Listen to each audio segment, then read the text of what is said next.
Ok. Bonjour à tous. Salut Abdelaziz. Bonjour, comment tu vas, Jérémy? Super, content de te retrouver. Ben pareil, hein, c'est toujours un plaisir d'échanger ensemble sur des sujets. C'est inépuisable en fait, hein, ces sujets qu'on aborde toi et moi là. Et aujourd'hui, je pense qu'on va aborder quelque chose de vraiment intéressant. Ouais, c'est vrai qu'on s'embête jamais. Du coup, je voulais te poser une question, enfin te parler d'un sujet qui est que dans la mouvance paléo, carnivore, cétogène, on incrimine souvent les plantes, hein, souvent des gens qui souvent toute leur vie ont diabolisé les protéines animales, remontent la pente en mangeant beaucoup de viande et finalement ils prennent la tangente et ils se disent que les végétaux finalement c'est pas si bon que ça, il y a des antinutriments, des choses qui ne seraient pas bénéfiques. Donc je voulais parler avec toi un petit peu de ce sujet. Voilà, donc par où est-ce qu'on pourrait commencer, à ton avis, pour parler de ce sujet? Ok, bon, en fait, c'est un sujet qui est assez vaste et bon, on va essayer de synthétiser un petit peu tout ça. Donc, en fait, comme tu le sais, tout au long de notre histoire évolutive, les humains, ils ont utilisé diverses plantes comestibles. Bon, l'ingestion des plantes, elle a fourni à notre corps des nutriments précieux, comme par exemple quand la viande elle venait à manquer ou qu'elle se faisait rare. Ou je veux dire, c'est pas tout le temps, enfin dans le monde ancestral, c'est pas tout le temps que tu avais de la viande à disponibilité. On n'avait pas non plus les frigos, on n'avait pas non plus, bon, on avait d'autres moyens de conserver les aliments, mais un truc, enfin, on peut faire une parenthèse là dès le départ. Par exemple, je vais parler d'un truc vraiment bateau, quoi. Mais tu prends Koh-Lanta quand tu regardes Ouais. les participants de l'émission, là. Tu les vois pas souvent avec des animaux se faire en barbecue.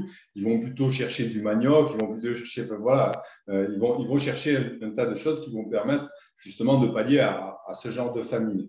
Et en fait, si tu veux, les recherches, elles indiquent que ce dernier composant des aliments végétaux, que sont les composés biochimiques, ils ont joué un rôle central dans la formation de notre physiologie, si tu veux.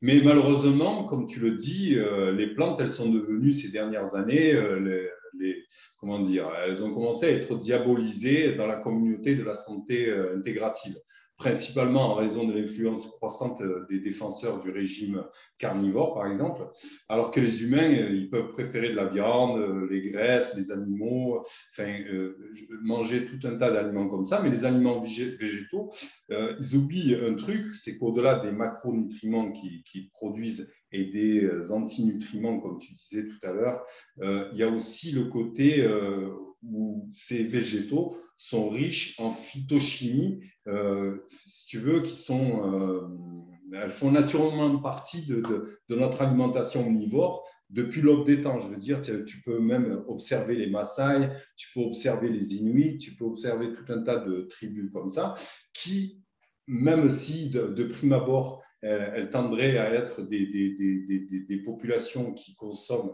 principalement de la viande, on se rend compte que même ce genre de tribus ou de peuplades consomment aussi des nutriments végétaux et donc de là des composés phytochimiques.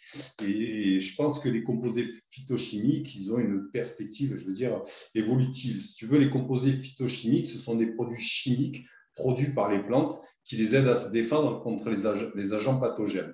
Donc, on peut parler des herbivores, on peut parler des maladies, des rayons ultraviolets, du soleil. Et ça leur permet aussi de réguler les aspects critiques de la santé des plantes, tels que, par exemple, leur métabolisme ou attirer des pollinisateurs, où on l'a vu aussi avec certains arbres en Afrique qui attirent certaines fourmis pour vraiment les aider à combattre certains mammifères qui viennent les attaquer et vraiment se servir d'eux. Donc, en tant que tel, de nombreux composés phytochimiques, ils pourraient être considérés comme des toxines douces, si tu veux. Ouais. Et en fait, si tu veux, les défenseurs du régime carnivore, ils ont saisi cette idée avec ferveur, si tu veux, en l'utilisant pour expliquer pourquoi nous ne devrions pas manger de plantes. Cependant, comme bien souvent, cette histoire n'est pas aussi simple que ça. Et il s'avère que tout au long de notre histoire, si tu veux, nous les humains, on a évolué pour profiter de certains bienfaits pour la santé permis par la consommation de plantes. Donc, le processus par lequel la consommation de composés végétaux légèrement toxiques renforce notre santé et notre résilience, elle est connue sous le nom de xénohormèse. Donc, si tu veux, on va poser les bases parce que sinon, on va larguer beaucoup de gens. Au cours du dernier demi-siècle, disons des dernières 50 années, deux concepts puissants mais simples, ils ont pris de plus en plus d'importance dans la pensée scientifique. Le premier, c'est le concept de la réponse adaptative au stress, ce que je t'expliquais un petit peu avant qu'on prenne l'antenne et qu'on commence à discuter tous les deux. La recherche en sciences du stress, elle a établi que la capacité des organismes à répondre aux facteurs de stress physiques, chimiques et sociaux, c'est un processus fondamental de la vie, en fait. Et c'est une réalisation particulièrement importante dans ce domaine, si tu veux, parce que c'est l'idée que de faibles niveaux, si tu veux, de stress peuvent améliorer la santé. J'ai expliqué la dernière fois avec Estelle, par exemple, qu'un petit peu de stress ponctuel pouvait être bénéfique, tu vois, pouvait avoir des bienfaits pour notre santé. Mais le stress chronique, lui, peut être néfaste. Donc, en fait, si tu veux, le poison, il est dans la dose. Donc, le bien-être, enfin, je veux dire, on sait que les niveaux de stress, enfin, des faibles niveaux de stress, ils peuvent améliorer la santé, le bien-être, l'adaptabilité et la forme physique d'un organisme grâce à la stimulation de la réponse cellulaire au stress, un phénomène que l'on connaît donc sous le nom d'hormèse, tu vois. Et le deuxième concept que je voulais développer, en fait, c'est la notion d'interdépendance fondamentale des organismes vivants sur cette planète. Donc, le domaine de l'écologie, par exemple, en particulier, il a établi à quel point le succès ou l'échec d'une espèce dépend non seulement de son environnement physique inné, mais aussi du succès ou de l'échec des autres espèces partageant cet environnement. Et en fait, si tu veux, le concept de la xénohormèse que je suis en train de décrire, c'est le processus par lequel un organisme bénéfique de la réponse au stress d'un autre organisme se situe à la confluence, en fait, si tu veux, de ces deux courants de pensée scientifique. En fait, si tu veux, le phénomène de la xénohormèse, il a été nommé pour la première fois, je crois, par, je ne me souviens plus le nom, je crois que c'est Ovid et Sinclair. Et en fait, le préfixe xéno, ça définit en fait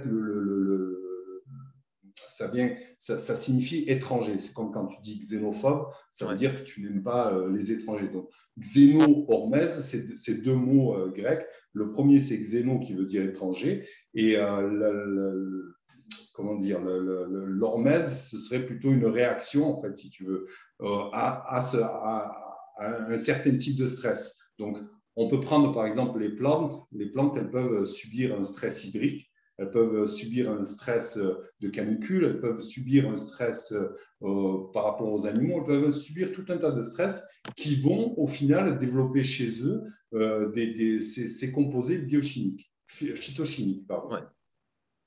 Est-ce que c'est clair ou c'est compliqué? Ouais, c'est très clair. D'accord. Donc, en fait, si tu veux,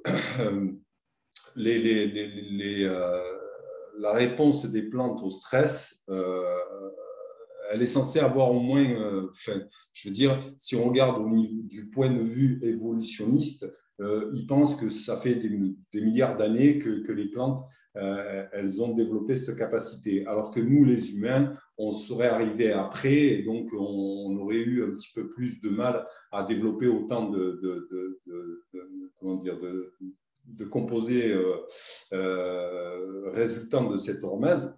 Mais le fait est que les plantes, elles n'ont pas la capacité comme nous de se déplacer. Elles sont obligées de rester sur place. Et donc, du fait qu'elles restent sur place, elles développent certaines capacités à développer et à créer ce genre de composés phytochimiques qui sont induits justement par le stress. Je te donne un exemple, par exemple. Au bled chez moi, là où mes parents viennent, ils cultivent beaucoup l'olive.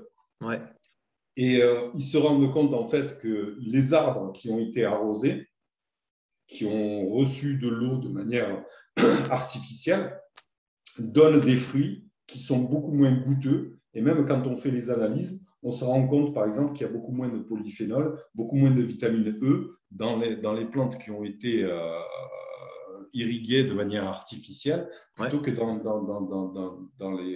les oliviers qui, eux, ont juste reçu l'eau de pluie et qui ont un petit peu galéré, tu vois ce que je veux dire. Ouais. Donc, le fait d'avoir un petit peu ce genre de galère, nous, on le sait aussi par rapport à l'être humain, hein, je veux dire, le fait de jeûner, on l'a vu au niveau des études, au niveau des analyses, ça c'est quelque chose même qui remonte au monde ancestral et on peut dire même les religions, toutes les religions ont toujours prôné le fait de jeûner parce que le fait de jeûner va entraîner un certain stress qui lui va apporter tout un tas de côtés bénéfiques à la santé.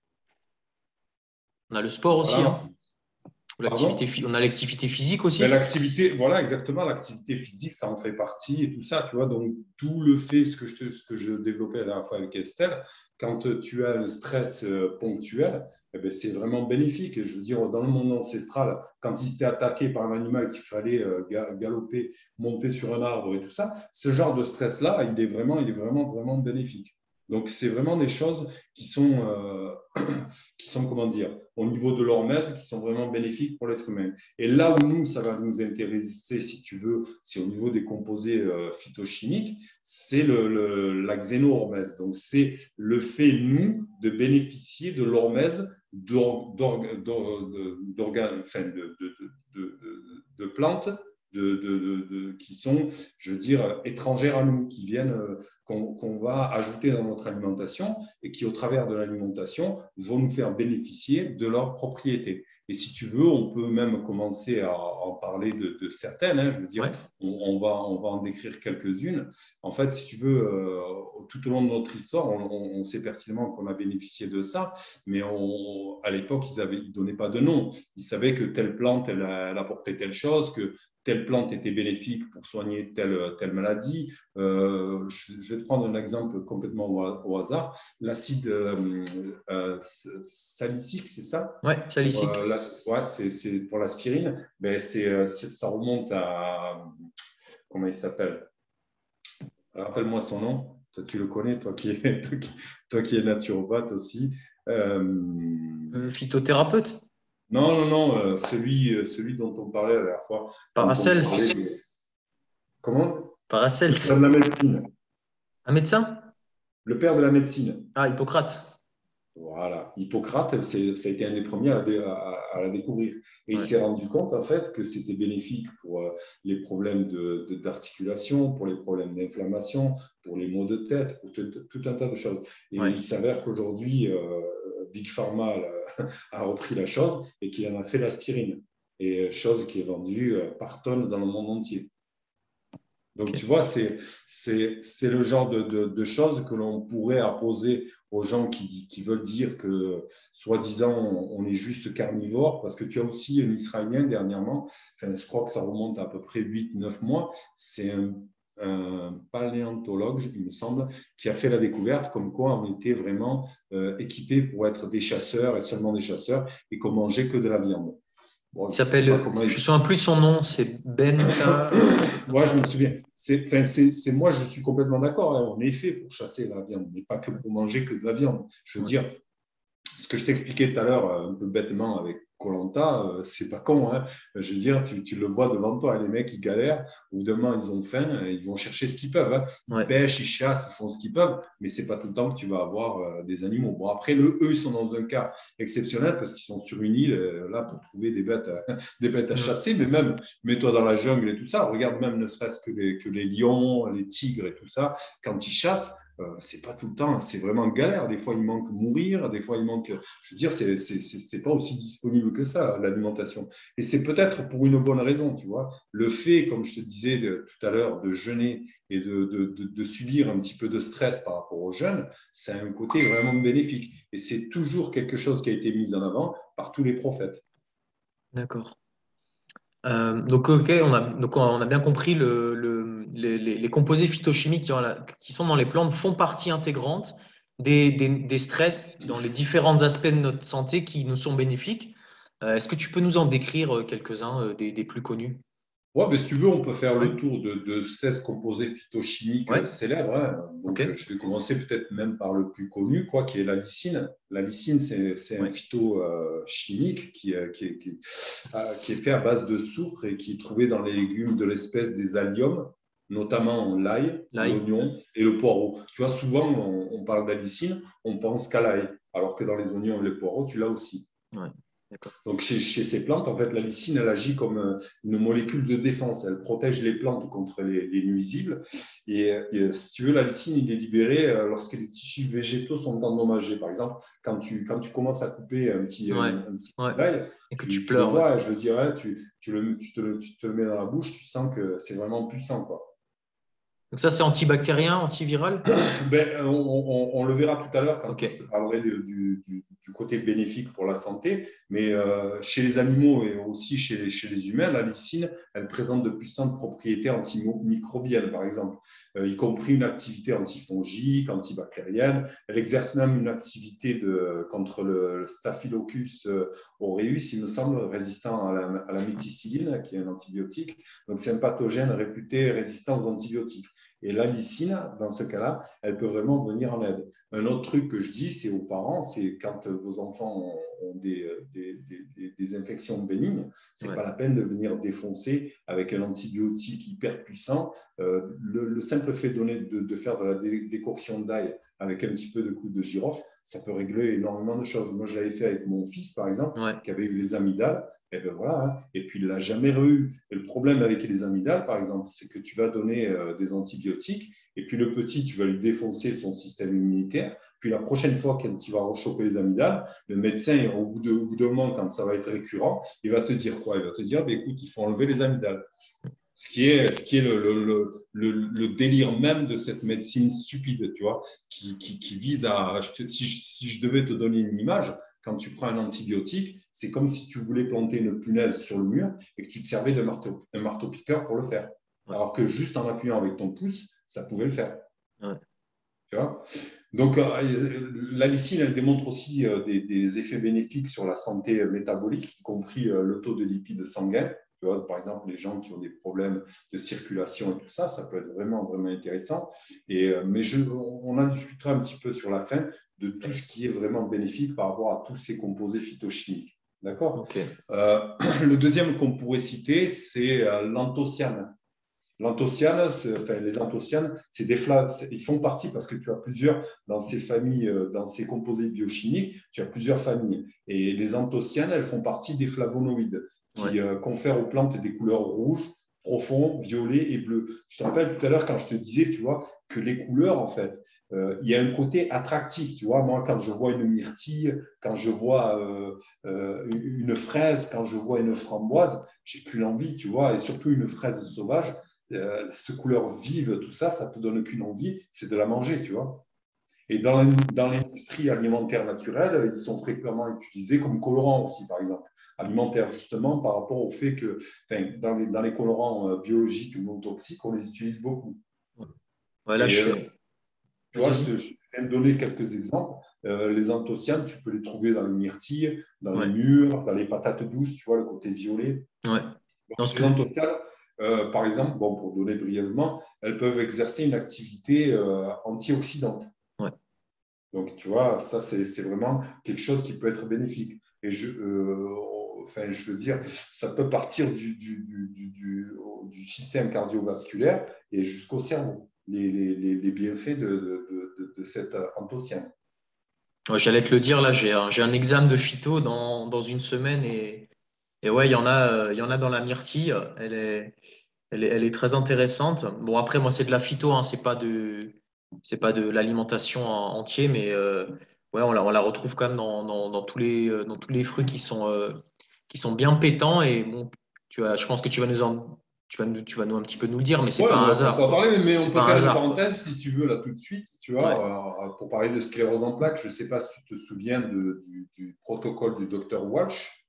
C'était une professeure, tu ouais, vois, et elle a été atteinte de sclérose en plaques. ouais, Et bon, au bout d'un moment, à force de prendre des cortisones, etc., elle en a eu un petit peu marre, surtout de voir que son état se dégradait, surtout par rapport au fait que, si tu veux, la sclérose en plaques, elle attaque la myéline.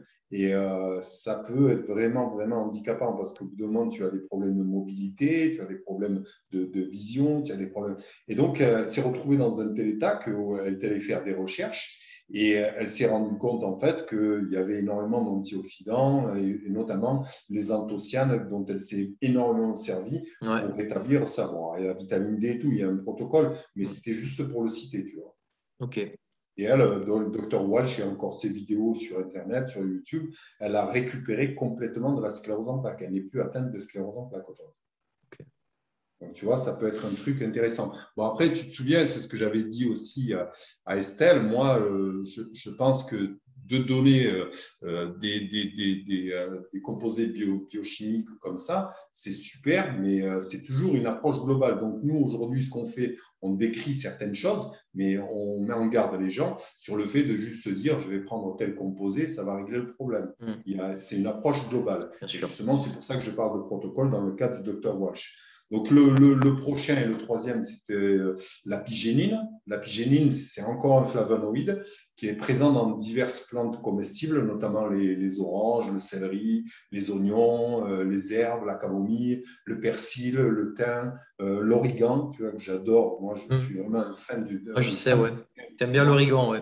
ouais, moi, je suis dingue de ça. Quand je vois les résultats que j'ai avec ça, enfin, voilà. Donc, ils offrent une gamme aussi d'avantages pour la santé, allant des propriétés anti-diabétiques aux Ouais. propriétés neuroprotectrices. Tu vois. Encore une fois, dans ce qu'on vient d'énumérer, c'est vrai que c'est quelque chose de super, super, super intéressant. Le persil séché, il aurait l'une des teneurs en apigénie les plus élevées de toutes les plantes comestibles, par exemple. Ok. C'est un truc à savoir, tu vois. Par exemple, je parlais tout à l'heure de la lysine. La Ouais. lysine, tu sais, quand tu la coupes et que tu la laisses reposer pendant un bon bout de temps, eh ben, tu as beaucoup plus de bienfaits que si tu la mangeais directement. Ok. Tu vois. Et on sait à Et quoi c'est dû? ben, en fait, c'est ce que je t'expliquais tout à l'heure. C'est les interactions, tu vois, il y a des choses qui se font. Là, par exemple, on parlait d'hormèse et de xénohormèse. Je veux dire, nous, on bénéficie, tu vois, si tu veux, du fait de prendre des composés biochimiques qui viennent de plantes qui ne sont pas innées, quoi. Je veux dire, qui ne sont pas en nous. C'est des choses qu'on prend de l'extérieur et qui vont nous être bénéfiques. Et de la même façon, quand tu commences à couper de l'ail et tout ça, il y a une interaction qui se fait avec l'environnement. Et de cette interaction, si tu veux, ça vient décupler, si tu veux, les bienfaits de la lysine. Ok. D'accord. Un autre dont je Ouais. voulais te parler et qui m'est encore très cher, c'est la berbérine. Ouais. Alors, la berbérine, Alors, c'est magique. berbérine, c'est une plante ou c'est un composé phytochimique? C'est un composé que tu vas trouver Ok. dans plusieurs plantes, tu vois. Ok. Ça a donné son nom à l'épine vinette Voilà, qu'on c'est appelle ça. aussi la berbéris, tu vois, La et berbéris, voilà. qui vient qui a été découverte chez les Berbères, et c'est pour ça qu'elle a ce nom, si tu veux. Ok. Et c'est un composant vraiment amer, tu vois. Quand tu bois, par exemple, une décoction comment on appelle ça, d'épine vinette, euh, il faut être, je veux dire, il faut être en forme le jour où tu le bois, parce que quand tu n'as pas l'habitude, je te garantis, hein, c'est vraiment très, très amer. Et en fait, souvent, tu le retrouves, par exemple, dans le cas de l'épine vinette, tu le retrouves dans les racines des plantes.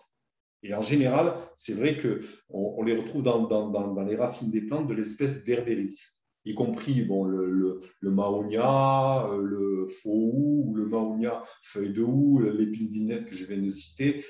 Les plantes contenant de la berbérine ne sont généralement pas consommées dans le cadre de l'alimentation, mais elles sont plutôt utilisées pour leurs propriétés médicinales. Tu vois, elles sont utilisées comme médicaments. Ce que je te disais tout à l'heure, avant que Rockefeller ne vienne prendre possession du milieu médical, Ouais.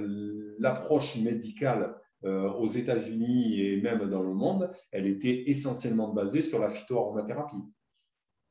Et ce sont les Arabes, par exemple, qui ont développé l'aromathérapie et qui nous l'ont donné. Et je veux dire, encore aujourd'hui, on s'en sert, même si ça tend, je veux dire, je ne sais pas si tu as vu du côté de vers chez moi, pas très loin, dans la Drôme, ils sont en train d'essayer d'interdire la production d'huile essentielle de lavande. Putain. Pourquoi Ouais. dans la Donc, Drôme? ouais, ben, là, c'est vraiment une économie que tu vas mettre au sol. Et je te dis pas les bienfaits de l'huile essentielle de lavande. En fait, Ouais. pour revenir à nos Un mouton. berbérines, la berbérine, c'est un des composés phytochimiques aussi les plus étudiés. Et il exerce des effets bénéfiques en grande partie sur la santé cardio-métabolique mais pas que. On sait pertinemment aussi qu'on s'en sert pour nettoyer les intestins, pour tout ce qui est candidose, tout ce qui est SIBO, tout ce qui est, je veux dire, ça associé à d'autres produits, ça peut vraiment, vraiment être bénéfique. On parlait de la lysine, on parlait tout à l'heure d'autres composés, notamment de l'origan. Je veux dire, c'est des choses, quand tu les associes ensemble, là aussi, ça permet de décupler les bienfaits de ces propriétés. Et tu disais sans avoir les effets secondaires des médicaments, c'est Ben ça? oui, en fait, si tu veux, les composés biochimiques, si tu veux, il y a une harmonie, quoi. Je veux dire, comme tout ce qui a été créé naturellement et qui vient de la nature, entre guillemets, pour pas dire d'autre chose, parce que la nature, ça reste une création, mais si on regarde la magie de tout ça, qu'est-ce qui a créé ça, qu'est-ce qui a créé cette harmonie, etc. Et si tu veux, en fait, ces composés biochimiques, l'équilibre qu'ils ont et l'harmonie qu'ils ont font que quand on les consomme, à une certaine quantité. C'est pour ça qu'aujourd'hui, on parle d'aliments et on ne parle pas de médicaments. Mais quand on les prend à la bonne proportion, là, je vais te donner par exemple la berbérine, je vais te le détailler. La berbérine, par exemple, si tu mets entre 20 et 30 grammes dans un litre d'eau et que tu fais une décoction, à ce moment-là, je veux dire, tu n'as pas le côté poison. Parce que si je te mets 500 grammes dans un litre d'eau et je te fais une décoction et je te file un verre, mais je te mets KO. Hein. Là, moi, rien qu'au dosage que je te dis entre 20 et 30 grammes, des fois, les gens qui sont atteints de candidose et tout ça, par exemple, peuvent avoir des réactions mais vraiment stupéfiantes, tu vois. Et Comme donc, quoi? Qu'est-ce voilà. que tu as déjà vu en pratique? Oh, j'ai vu des gens qui ont eu des hallucinations, j'ai vu des gens qui ont eu des maux de tête de dingue, mais c'est dans les 3 premiers jours, tu vois. Les Ouais. 3 premiers jours où tu donnes ce genre de choses, il y a tout un tas, tu vois, par exemple, quand tu libères les toxines, quand tu viens nettoyer le foie, que tu libères toutes ces toxines du foie, ben, ça peut avoir des répercussions, tu vois, quand tu les libères d'un seul coup et quand tu fais un dosage beaucoup trop important par rapport à la personne que tu es en face de toi. Et là, c'est pour ça que c'est super important d'avoir une formation comme la nôtre et de savoir les dosages, mais au-delà des dosages, savoir les interactions avec les médicaments. Là, tu parlais des Exactement. médicaments. Ouais. Il y a Exactement. Ouais. le côté effet secondaire dans les médicaments, Ouais. justement parce qu'il y a un déséquilibre. Si tu veux, Big Pharma, qu'est-ce qu'elle fait? Elle vient chercher la matière active, si tu veux, mais elle ne prend pas les autres composants qui font l'harmonie. Et en fait, en prenant celle-là et en l'amplifiant, elle crée des effets secondaires. Mais Alors que c'est important que tu mettes le doigt dessus parce que justement, c'est ce que vont rétorquer hein, les scientistes ou les zététiciens. Ils vont te dire, oui, mais regarde, c'est telle molécule qui t'intéresse dans la plante et pas les autres. Donc justement, l'intérêt du médicament, c'est de prendre juste cette substance-là, mais ils oublient tout ce côté synergie qui fait justement qu'il n'y a pas d'effet secondaire. Mais ça, c'est difficile de l'expliquer puisque comment tu veux expliquer le fait qu'il n'y ait pas d'effet secondaire? C'est un peu la beauté de la nature, j'ai envie de te dire, non? ben, exactement. Les choses, elles sont bien faites pour une raison. Hein. Je veux dire, je ne vais pas rentrer comme j'ai fait la dernière fois avec Estelle, dans le côté, dans le côté où je vais partir sur la métaphysique, parce qu'on va m'accuser d'être un gourou là et de diriger une secte, tu vois. Quelque part, on n'est pas loin de ça, parce que, enfin, comme je lui ai expliqué, moi qui ai étudié les textes ancestraux, qui étudie aussi la métaphysique, qui étudie aussi la médecine unani et tout ça, il y a au-delà de ce que peuvent voir les yeux. Quoi. Je veux dire, nous, on est en train de l'expliquer, mais modestement aujourd'hui, parce que va m'expliquer, justement, ils sont en train de faire des recherches pour essayer de comprendre comment est-ce que des composés phytochimiques arrivent à interférer avec nos récepteurs, avec nos enzymes, arrivent à donner des messages, parce qu'au fait, au final, c'est ça, hein, je veux dire, c'est des messages que tu vas envoyer dans un organisme qui est complexe, je veux dire, je ne sais pas si tu as vu une cellule, comment elle est composée, et qui va avoir des actions, des interactions bénéfiques, machin, complètement hallucinantes. Et Ouais, c'est suivant la le folie. dosage, suivant, je veux dire, la sagesse humaine, enfin, Ouais. entre guillemets, elle ne lui est pas innée. Je veux dire, il y a des choses qui viennent d'au-delà de lui, qui lui sont inspirées au départ. Je veux dire, enfin, nous, aujourd'hui, on utilise le langage, on utilise énormément de choses, on utilise ces plantes et tout ça, mais comment est-ce que ça a commencé? Comment est-ce que le premier jour, on a décidé que voilà, on allait mettre 20 grammes, comme je t'expliquais, de berbérine et que voilà, et que ça allait le faire? Tu vois, alors qu'à l'époque, on n'avait pas le nom de berbérine, mais je te donne l'exemple de ma femme qui a été élevée à la montagne et tout ça, elle connaît toutes les plantes. Elle connaît toutes les plantes et elle connaît même les bienfaits, les malfaits. Elle sait par exemple qu'une vache ne devrait pas manger telle plante. Ok. C'est le genre d'expérience qui est donnée de fil en aiguille et qui fait que, voilà. Donc, du coup, si tu veux, la sagesse qu'il y a dans les composés phytochimiques, c'est quelque chose qui dépasse juste leur composition, si tu veux. C'est cet équilibre et cette harmonie et cette capacité qu'ont ces composés phytochimiques de communiquer avec nos cellules, de communiquer avec nos récepteurs, d'initier des messages et de favoriser certaines choses. C'est complètement hallucinant. Donc, tu vois, là, on pourrait même zigzaguer et partir sur le côté, comment on va dire, de l'agriculture.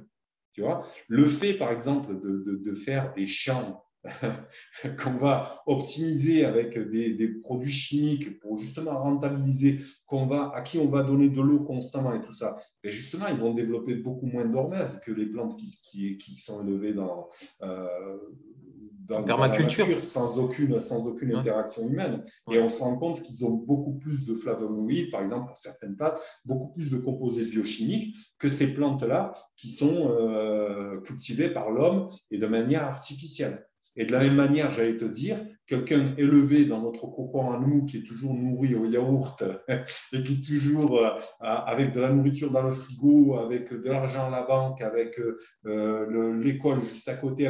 Je veux dire, le fait de ne pas galérer, le fait de ne pas observer la nature, le fait de ne pas interagir avec la nature, ça a certainement, tu vois, des effets sur nous, tu vois. Et le fait même que les plantes développent l'hormèse, nous aussi, on le fait, tu vois. Et le fait d'avoir certains stress et certaines conditions, certaines situations, j'expliquais la dernière fois que comment dire, les épreuves qu'on subit, eh bien, elles sont peut-être bénéfiques pour nous. Plutôt que de le voir, nous, constamment comme des malheurs, comme des machins, et de se plaindre constamment comme on a l'habitude de le faire dans nos sociétés, on pourrait se dire qu'il y a peut-être une sagesse là-dedans et que peut-être j'ai une réponse à donner à ce genre de choses-là. Par exemple, d'être beaucoup plus patient, d'être beaucoup moins gourmand, de manger constamment toute la journée, on se rend compte, par exemple, que ce n'est pas bon pour la santé.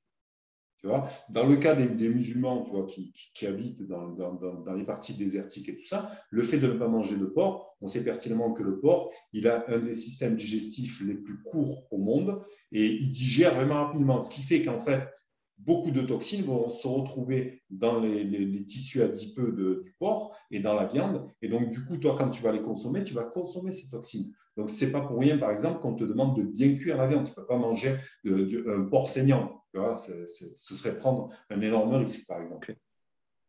Donc, dans ce sens-là, oui, voilà, dans ce sens métaphysique, dans le sens où on fait une parenthèse par rapport justement aux médicaments artificiels et aux composés phytochimiques qui, lui, est naturel et qui a une harmonie en lui et qui lui est inné et qui lui vient, nomme-le comme tu veux, de l'hormèse, du fait. Je vais te donner l'exemple aussi du raisin, tu vois. Ouais. Le raisin, pour faire le vin, on sait très bien que la vigne qui pousse dans un sol aride, un sol très peu fertile, qui va galérer un petit peu avec le sol, elle va donner les meilleurs raisins. Et ça va donner le meilleur vin. Okay. Et on y viendra pour le composé biochimique du vin. Tu verras que c'est exceptionnel. Et j'incite personne à boire. Bon, tu étais à la berbérine. Là, on était à la berbérine. Là, on allait passer, si tu veux, à la caféine. Ok. Alors, la caféine. Voilà, la caféine. La caféine, ouais. Et si tu vois, une fois, on avait eu cet échange, je ne sais pas si c'est avec toi, il me semble que c'est avec toi, et que je t'expliquais que pour moi, le café, moi, je ne m'en passe pas du café. Et j'en bois plutôt 2 fois qu'une, tu vois. Ouais. Mais bon, on n'y pense pas, peut-être pas immédiatement comme un composé d'origine végétale, mais c'est en fait un des composés phytochimiques les plus consommés au monde, si tu veux. C'est un mec, je crois, comment il s'appelle, Michael Pollan, il le stipule dans son livre Caféine. Enfin, la caféine, elle a peut-être joué un rôle vital dans l'évolution culturelle de notre société, tu vois, moderne. Je t'expliquais tout à l'heure que l'hormèse, il y a un côté aussi sociétal, tu vois. Le fait, par exemple, d'avoir des relations toxiques, ça peut, tu vois, de temps en temps, ça peut être bon, mais aussi d'avoir des relations harmonieuses. Et le café, je pense qu'il y a un côté sociétal là-dedans qui fait que quand tu as du monde autour de toi et que tu bois un café ensemble, je veux dire, quand tu sens l'odeur du café, tu penses toujours à des bonnes choses. à des choses positives, tu vois. C'est pas un truc qui va t'inspirer le cauchemar, à moins que, tu vois, cas exceptionnel où quelqu'un a subi des sévices alors qu'il y avait la cafetière qui était en marche et que ça lui ramène des souvenirs. Mais sinon, c'est le matin, tu penses à ça, quoi. Ouais. Donc, si tu veux, la caféine, elle a une réputation controversée. Et la recherche, si tu veux, elle indique que la caféine, elle offre des effets bénéfiques sur la santé, y compris des effets neuroprotecteurs. Tu vois, comme garder simplement à l'esprit que la tolérance individuelle à la caféine, elle varie en fonction de plusieurs facteurs, si tu veux. Ça peut aller de la génétique au niveau de stress actuel ou alors à ton état de santé, tu vois. Donc, c'est pas le genre de truc, tu vois, par exemple, tu sais que dans les hôpitaux, on diminue, on limite même le café parce que justement, c'est un côté diurétique et ça pousse les gens à aller uriner beaucoup plus. Donc, ça va monopoliser beaucoup plus de main-d'œuvre, beaucoup plus de gens et à chaque fois faire les allers-retours pour les amener à faire pipi. Donc, c'est une des raisons pour laquelle, par exemple, on ne donne pas de café dans les hôpitaux. C'est la règle des 3 C, hein. Café, clope, caca. C'est ça, Ouais, hein. celle-là, tu vois, je connaissais au collège, il y avait des mecs qui me la sortaient, mais Ouais. ouais, Après, j'étais pas après, fan. après, dans le café, c'est quand même beaucoup plus concentré que ce qu'on peut trouver dans la nature, non? Qu'est-ce que tu en penses? Par rapport à quoi? Par rapport à la caféine? Ouais, t'en trouves que dans le café ou t'en trouves où là, de la caféine? Bon, essentiellement dans le café. Après, j'ai pas idée que. Enfin, je sais que dans le thé, il y a la théine, par exemple, tu vois. Ok, Mais on y viendra, tu vois. ok. D'accord? Donc la Donc, caféine. le prochain qu'on pourrait énumérer, c'est la caroténoïde. Je ne Ok. sais pas si tu connais, Ouais, c'est un des bah pigments oui. brillants qui confère aux plantes des teintes un peu jaunes, orange et rouges, si tu veux, Ouais, tu vois. ouais, Tu as ouais. trois types de caroténoïdes. Caroténoïdes. Et d'ailleurs, juste là, je fais une parenthèse, tu vois, justement parce qu'au début, tu me parlais de carnivores et tout ça. Tu sais qu'on s'est rendu compte au niveau d'une recherche que les caroténoïdes étaient beaucoup mieux absorbés, beaucoup plus biodisponibles quand on les consommait avec du gras. Tu vois, d'où par exemple D'où le l'huile bienfait. d'olive avec les carottes, c'est ça? Voilà ce que j'allais te Ok. dire. Tu vois, Ouais, de faire un assaisonnement pour ouais. ta salade. C'est Ok. exactement ce que j'allais te dire. Tu es, en plein, voilà, c'est bien, tu es réveillé, tu es avec moi. Oui, t'inquiète, hein. Ok, Donc, en fait, ok. voilà, c'est surtout le bêta-carotène dont je voulais Ouais. parler qui était. Voilà. Mais tu as pas, enfin, dans les trois types de caroténoïdes que je te disais, qu'on va trouver dans les plantes, donc c'est d'un côté les bêta-carotènes, comme je viens de te dire, on a aussi la lutéine et la zéaxanthine. Je ne sais pas si tu as entendu parler, on en entend beaucoup moins parler, mais c'est vrai que c'est vraiment quelque chose qui est vraiment bénéfique. Donc, on peut parler des aliments qui en contiennent. On peut parler des carottes, des patates douces, comme j'ai énuméré tout à l'heure. D'ailleurs, les patates douces, franchement, C'est très riche, je hein, te les conseille. patates douces, hein. C'est Moi, je riche en suis un tout, hein. fan. Là, tu vois, par Ouais, exemple, l'hiver, là, je me ouais. les ouvre, je fous du beurre dedans. Je te fais ça au four, mon pauvre, c'est énorme. Après, dans le même délire, tu as les poivrons rouges, tu Ouais, as les ouais. oranges, enfin, les poivrons rouges, oranges et jaunes, pas les oranges. Enfin, Ouais, c'est parmi les légumes les plus riches, si tu veux, en caroténoïdes. ouais. Mais si tu veux, dans le monde animalier, tu as aussi le saumon sauvage, les crustacés et certains types de phytoplancton qui sont riches en caroténoïdes d'origine animale appelés astaxanthines. Ok. Tu vois, ça, c'est encore une quatrième catégorie. Ok. Et si tu veux, les caroténoïdes, elles sont appréciées depuis longtemps pour leur effet protecteur sur les yeux. Tu vois, on Ouais. disait que les carottes, euh, non seulement elles rendaient mal, mais en plus, elles amélioraient la vue. Il y a peut-être quelque chose là-dedans, tu vois. Ouais. Elles peuvent également aussi avoir des effets bénéfiques sur la peau et Ouais. l'équilibre antioxydant global du corps. C'est pour ça que l'huile de carotte, c'est très vendu à l'approche de l'été. Ça fait un L'huile de carton chez les carotte, filles. Ouais. mais c'est une macération, non? C'est pas une huile de Je carotte, pense pas si? que c'est de la carotte à 100%, mais ouais, Ouais, en fait, je veux il y a dire dedans, quoi. qu'on doit laisser les carottes macérer dans l'huile et puis après l'appeler l'huile de carotte, à mon C'est avis, parce ça. que je vois pas comment ils peuvent faire une Moi huile, non à moins plus. que ce soit les graines, je sais pas. Non, je sais pas, faudrait que je regarde sur le. Ouais. C'est la première fois que je l'entends, tu vois, d'ailleurs. Non, je l'ai vu chez ma copine l'autre jour, c'est pour ça. C'est pour ça. Est-ce que tu as parlé de la Ouais. quercétine ou pas? Ouais, on va y aller, mais là, si tu Ouais, veux, pour juste un dernier point à souligner sur les caroténoïdes, si tu ouais. veux, elles ont suscité il n'y a pas très longtemps une controverse après qu'une étude elle avait révélé que la supplémentation en caroténoïdes, elle augmentait les risques de cancer chez les fumeurs. Ok. Mais C'est quoi bon, une association, une corrélation, c'est mais quoi? en fait, si tu veux, c'est la supplémentation. Je veux dire, là, on est sorti de la nutrition, on rentre dans la supplémentation. Et si tu veux, cette étude, elle disait ça. Mais bon, ça reste à débattre parce qu'il s'agit d'une association valide ou influencée par d'autres variables de confusion, comme le statut de vitamine C, vitamine E. Tu te rappelles, j'avais fait un article et j'expliquais justement les limites justement de la supplémentation et de l'interaction justement entre les différents composés des nutriments, des micronutriments qui ont souvent, tu sais, comment on appelle ça, une action, Limitante? aide-moi, je cherche le mot, tu vois, synergie, tu vois. Il y Synergie? a une synergie entre les micronutriments qui font qu'ils vont être beaucoup plus biodisponibles et tout ça. Donc, tu vois, il y a, enfin, ce point, il reste à débattre parce qu'il s'agit d'une association qui est valide ou influencée par d'autres variables de confusion, comme je viens de te dire, le statut en vitamine C et E. Et en fait, cette découverte, elle suggère que la supplémentation isolée à long terme avec certains composés phytochimiques, elle peut avoir des conséquences involontaire et qu'il serait peut-être préférable, comme je te le dis tout le temps, d'obtenir la majorité de nos composés phytochimiques à partir de sources alimentaires entières. Ouais.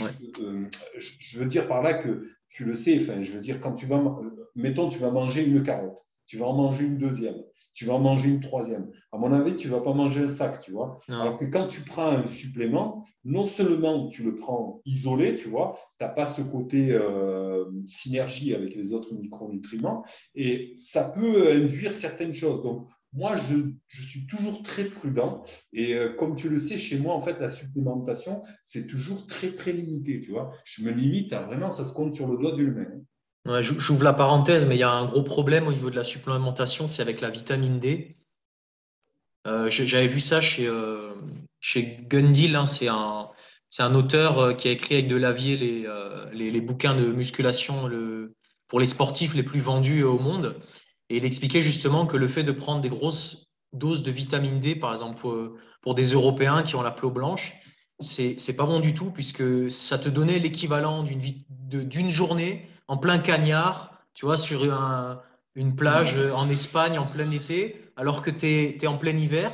Donc ta peau, elle comprend pas, tu vois, ça Ouais, vient tout ouais, ouais, dérégler, bah, quoi. exact.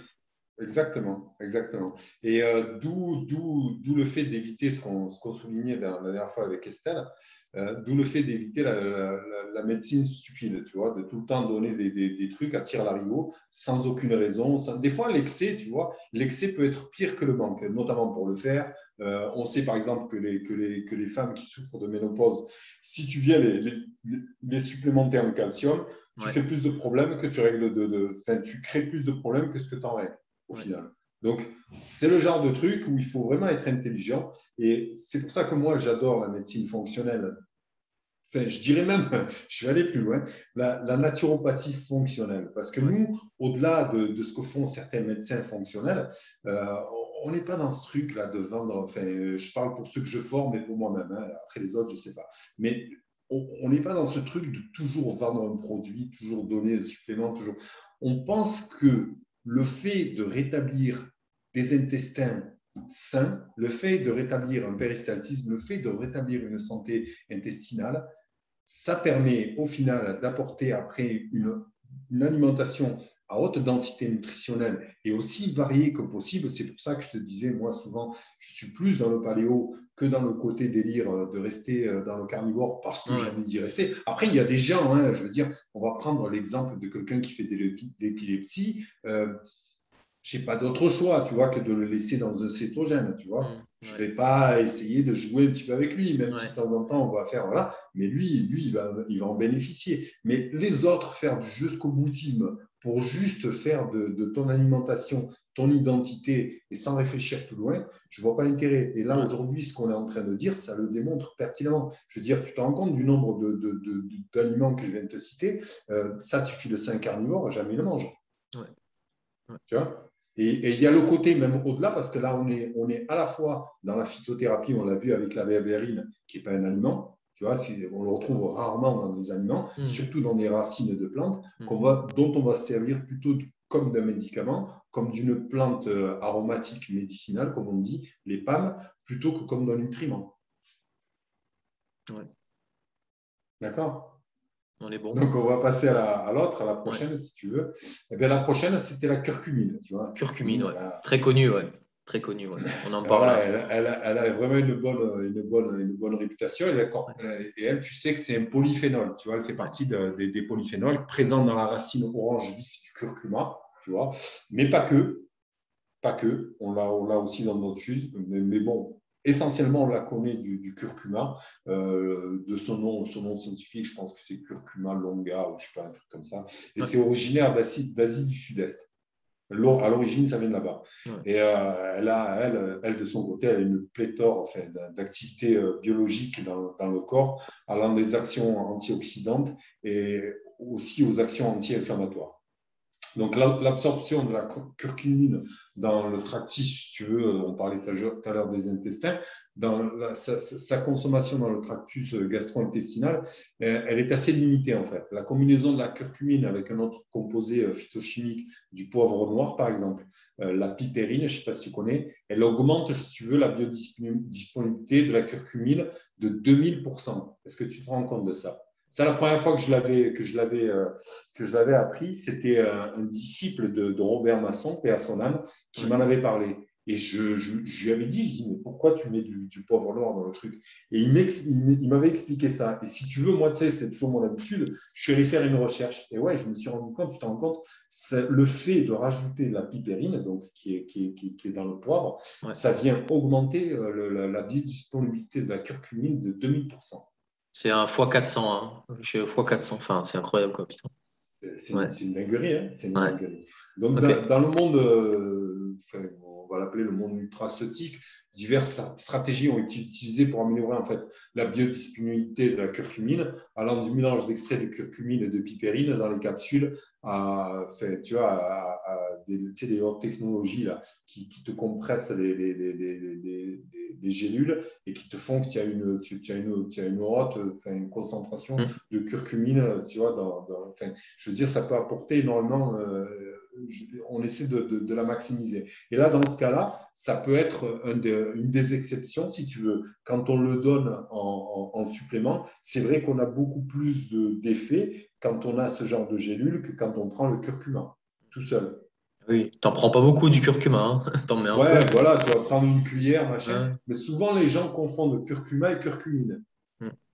Tu vois, ce qui n'est pas la même chose. En fait, si la Il y en a curcumine dedans, vient ouais. du curcuma, mais le fait de prendre une cuillère de curcuma, tu n'as pas pris une cuillère de curcumine. Ah non, ah non. Tu vois ce que je veux dire? Ah non. Donc, c'est peut-être pour ça que tu vois, dans certains cas et dans certaines conditions, le fait d'avoir une supplémentation de qualité de curcumine, ça peut être un point bénéfique. Tu Ok. vois.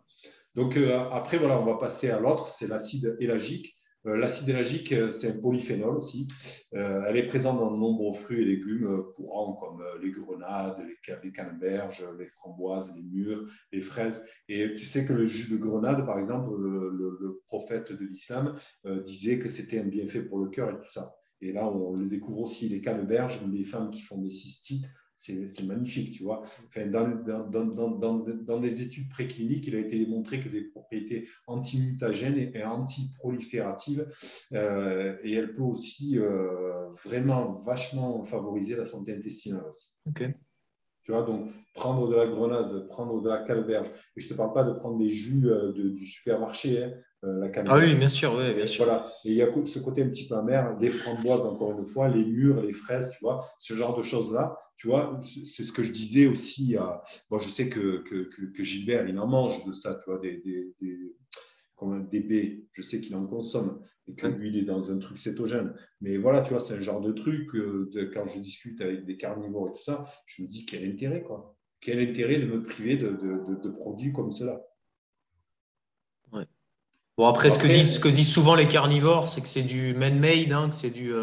Mais on en revient toujours à la même chose, c'est la qualité du produit, évidemment. Si c'est des trucs qu'on ben, poussait, je sais pas où, c'est ben, si normal, tu me quoi. ramènes des fraises d'Espagne Oui. qu'on poussé hors sol, où il n'y a même pas de terre, elles ont les racines dans de l'eau, et dedans, tu as toutes ces saloperies qui passent, Ouais. forcément, tu vois ce que je veux dire. Ouais. Et on revient à ce que je t'avais dit au début par rapport à l'aromase, le fait de subir un petit peu de stress pour la plante, c'est bénéfique. Et Ouais. tu prends une fraise des bois sauvage, et tu prends une Frankenstein fraise d'Espagne, tu goûtes le truc, mais l'explosion de saveur que tu as dans la petite fraise, bon, c'est clair, elle est beaucoup plus petite. Hein. Et de la même manière, tu vois, on parlait des oliviers. Moi, je suis beaucoup plus familier avec les huiles d'olive qu'avec les fraises, tu vois, parce que c'est plus dans mon atavisme, c'est plus dans ma culture.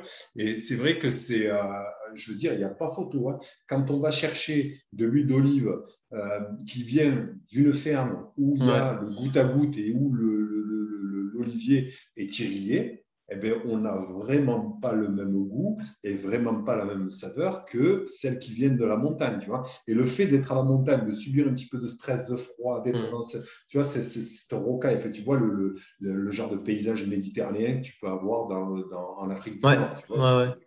Et ça, en fait, ouais, là, on met le doigt dedans, quoi. Je veux dire, consommer ce qu'ils te disent man-made, ouais, mais bon, c'est comme je reprochais à certains hommes politiques, tu vois, quand ils sont dans un système, ils voient qu'au travers du système, de leur système, tu vois, et de leur grille de lecture. Et là, c'est pareil, tu vois, ils vont t'apposer des trucs parce qu'ils sont allés jusqu'au boutisme de leur choix alimentaire et que, comme je t'ai dit, bien des fois, en fait, je pense qu'ils font de leur choix alimentaire une identité, un côté tribal, un côté appartenance à un groupe, un côté presque, tu vois, de faire partie d'une religion, plutôt que, tu vois, de le prendre comme, enfin, je veux dire, ça ne devrait pas être une obsession à ce point-là, l'alimentation. À moins que tu aies des conditions particulières qui font que tu dois être dans une certaine condition, mais au-delà de ça, enfin, voilà, les mecs qui font des vidéos, des machins, t-shirts enlevés, des trucs, enfin, tu vois, ben, ça en devient presque ridicule, le bordel, tu vois. Excuse-moi, hein, je deviens un peu vulgaire. Je sais. Mais c'est toi, tu me tends la perche. Hein, J'ai deux, trois. J'essaie de rester sérieux, tu vois, discipliné et tout. Et toi, tu veux m'emmener dans le… J'ai deux, trois personnes en tête en plus, quoi. C'est marrant. Ouais, vas-y, je t'écoute. Bah, ceux qui en jouent un petit peu, c'est Sean Baker. Tu vois qui C'est c'est? qui? Tu sais, je les connais pas, moi, ces C'est mecs. un docteur qui en Ah fait est carnivore et qui pousse de la oui. fonte tous les jours. Il se filme en train de pousser de la fonte et bouffer ses steaks. Bon, voilà quoi. Enfin, et il y en a d'autres comme ça. Paul Saladino aussi. Ouais, Tout le Paul temps, Saladino, je le connais. tout le J'avais fait un temps article, torse justement. nu, tu vois. C'est un peu Ouais, bon. mais Après, voilà, tu vois, c'est les Américains. Voilà, mais ils sont comme ça, quoi. tu me disais une fois pourquoi je faisais pas plus de vidéos et tout ça, tu vois. C'est dingue, hein, mais l'ego, tu peux y tomber, mais facilement, tu vois. Et Ouais. partir dans ces délires-là, et partir dans les machins, et surtout avec ces réseaux sociaux. Il y avait un prêcheur, enfin, un érudit, je Ouais. veux dire, qui était chrétien, qui s'est converti à l'islam, et qui s'appelle Hamza Youssouf. Je ne sais pas si tu as déjà entendu parler. Non. Son vrai nom, c'est un nom américain, enfin, d'origine grecque, etc. Et tout. Et en fait, il avait expliqué dans une de ses conférences que le diable, il a aujourd'hui des outils qu'il n'avait pas à l'époque. Ok. Tu vois ce que je veux dire? Ouais. Et il peut aujourd'hui te faire tomber dans des délires. Enfin, je veux dire, c'est vite fait. Hein. Mais Ouais. bon, moi, je garde toujours en tête la phrase d'El-Razali. El-Razali, c'était un érudit du Xe siècle, si tu veux. Et lui, l'imam Abu Hamid Al-Razali, de son nom entier, il a écrit Revivification des sciences de la religion. Et c'est un livre, enfin, c'est pas un livre, hein, c'est 6 volumes, ça fait ça, quoi. C'est 6 volumes. Et il aborde tout, hein, de comment te torcher, à comment manger, à comment siffler. C'est hallucinant ce livre. Et dedans, en fait, il y a une phrase qui te sort, il te dit ne te laisse pas attrister par les mauvais mots que pourraient dire les gens sur toi et ne te laisse pas emballer par les moments où ils sont en train de t'encenser, tu vois. Essaye de rester dans le juste milieu. Et c'est là que nous, on essaie de rester dans juste le fait de faire de la recherche pour faire de la recherche, pour être utile dans nos professions, pour être utile dans ce que je fais par rapport au fait d'avoir une école et de l'enseigner, et de faire gaffe justement à pas tomber dans ce genre de truc, tu vois, trip d'ego, quoi. Et ce que tu es en train d'expliquer, tu vois, vouloir être jusqu'au boutiste, appartenir à une caste, à un machin, être végétarien, être machin, être truc, être là, être là. Il y avait un truc, bon, on extrapole un petit peu, hein, mais on appelle ça, en fait, si tu veux, du marxisme social et culturel. Quelque part, si tu veux, l'école de Francfort, je ne sais pas si tu avais entendu parler, tu vois, on a dit qu'ils ont établi le règne des minorités, tu vois, et le règne du politiquement correct et de la politique stupide, qui tend à faire qu'on va tous défendre nos petites particularités, nos petites différences. Tu as les LGBT, Azerty, QWERTY, tu as les machins, Black t'as les, Lives Matter. voilà, tu as les carnivores, tu as les cétos, tu as les machins, tu as les trucs, tu as les lignes, là. Et au bout du compte, en fait, chacun fait son petit délire dans son petit coin, défend sa petite paroisse, en oubliant qu'on est une communauté et qu'on devrait tous combattre pour le bien commun. Et les gens qui mettent ces choses en avant, parce que, comme je te l'ai expliqué, le fait d'avoir tous ces modes alimentaires qui nous sont poussés en avant comme ça, il y a, il y a, il y a quelque part, il y a un agenda là derrière, parce qu'on voit qu'il y a une finance, qu'il y a tout ça. Bon, je ne parle pas du côté carnivore, c'est vrai que il n'y a pas beaucoup de gens qui vont financer le fait de manger de la viande, bien au contraire, on essaie même de nous enlever. Mais je pensais aux végans et à ce genre de trucs-là. Ouais. Donc ouais, on est dans une espèce de marxisme social, et maintenant même un marxisme culinaire, tu vois, dans lequel chacun, tu vois, c'est pas une lutte des classes, mais c'est une lutte des régimes, tu vois. Et moi, je suis ci et moi, je suis l'autre. Alors qu'au final, qu'est-ce qui nous intéresse? Ce qui nous intéresse, c'est d'être en santé, de manger en fonction de qui on est et de manger en fonction de notre profil. Et je ne vois pas l'intérêt, quels que soient les arguments qui peuvent me sortir, hein, je ne vois pas l'intérêt de se priver de tous les bienfaits qu'on est en train de décrire. Pour y revenir, attends, deux secondes, je vais juste chercher. Ben, moi aussi, tiens.